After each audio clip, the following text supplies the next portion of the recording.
Hello friends, good morning. આજે આપણે બનાવીશું મીઠા લીમડાની ચટણી, જે એકદમ આપણા શરીરમાંથી કોલેસ્ટ્રોલને ચૂટકીઓમાં ગાયબ કરી નાખે છે. જો તમારે કોલેસ્ટ્રોલની બીમારી હોય તો તમે નિસંકોચપણે આ મીઠા લીમડાની ચટણી બનાવો અને ખાઓ.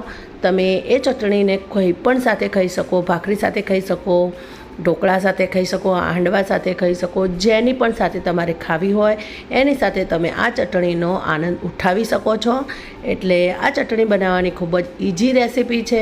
કશું રાખવાનું નથી વધારે. મીઠો લીમડો સૌથી વધારે પ્રમાણમાં લેવાનો છે. જો મેં એકદમ મીઠો લીમડો તાજો નવો એકદમ મસ્ત ખુશ્બુદાર લઈ લીધો છે.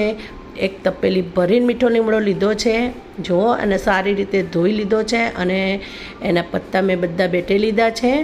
અને સાથે સાથે મેં કોથમીર અને રેશમપટ્ટી મરચાંનો ઉપયોગ કર્યો છે. તીખા મરચાંનો ઉપયોગ નથી કર્યો. તીખું મરચું પણ તમે નાખી શકો છો. એની અંદર ખટાશ માટે મેં થોડું દહીં નાખ્યું છે અને લીંબુનો પણ ઉપયોગ કર્યો છે.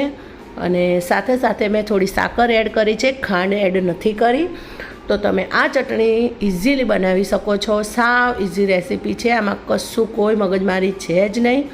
અને આ રેસીપીથી તમારે કોલેસ્ટ્રોલની બીમારી બિલકુલ જતી રહેશે, બરાબર છે. પણ તમારે આનો ઉપયોગ રેગ્યુલર કરવો પડશે. રેગ્યુલર તમે આ ચટણી ખાશો તો તમને 100% ફાયદો થશે. તો લીમડો એમને પણ આપણા સ્કિન અને હેર માટે પણ ખૂબ જ ઉપયોગી છે, અને ખાસ કરીને કોલેસ્ટ્રોલ માટે. તો તમે ચોક્કસથી આ રેસીપીનો ઉપયોગ કરજો અને તમે ચટણી બનાવજો અને ખાજો. ઓકે, આવજો. જય શ્રી કૃષ્ણ.